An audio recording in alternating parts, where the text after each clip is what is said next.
À 40 ans, Kirsten Neuschaeffer vient d'écrire la plus belle page de sa carrière. La Sud-Africaine avait choisi la Golden Globe Race pour l'aventure et avec un objectif en tête bien défini. Je savais qu'il y aurait une bonne possibilité que j'allais pas finir la course, mais je voulais vraiment gagner et c'était dans mes pensées dès le début, même dans mon choix de bateau et tous mes préparatifs. De son côté, l'ex-officier de la marine indienne Abhilash Tomy, 44 ans, visait tout autre chose, boucler cette course qui en 2018 avait failli lui coûter la vie. Je me rappelle de tout l'accident, d'être couché sur le bateau après avoir appelé les secours. Je pensais déjà à ma préparation pour la prochaine GGR. Quand j'ai passé le lieu de mon accident, mon corps s'est relâché. Jusqu'alors, c'était comme si une personne vivait en moi. Une fois l'endroit passé, cette personne m'a quitté pour toujours. Surnommé MacGyver pour ses bricolages répétés tout au long de la course, Abhilash Tomy est devenu tonton pendant cette Golden Globe Race.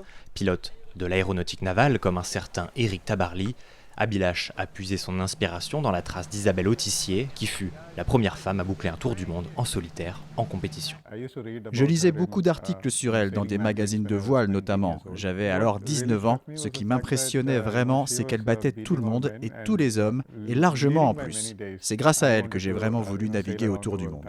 Du côté de celle qui fut d'abord monitrice en voile, puis mena des expéditions jusqu'en Antarctique, deux noms reviennent, celui de Jérôme Poncé et Bernard Moitessier. Jérôme Poncé, c'est un aventurier extraordinaire.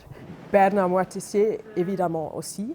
Le fait qu'il était tellement bien en mer, c'était là où il voulait être quand j'étais sur la course et ça devenait un peu difficile. Je me suis rappelé du fait que lui, il était bien, toujours. La musique rallie aussi les deux skippers. À l'arrivée d'Abhilash, le morceau Titanium a résonné dans le chenal des sables.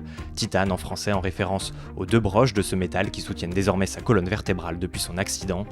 Résonne aussi, depuis la victoire de Kirsten Neuschaeffer, la mélodie, composée par son ami Lenny Gallant, une ode à la fille de l'océan, des paroles qui ne sont pas sans rappeler le surnom qui fut donné à une certaine Florence Artaud, celui de petite fiancée de l'Atlantique.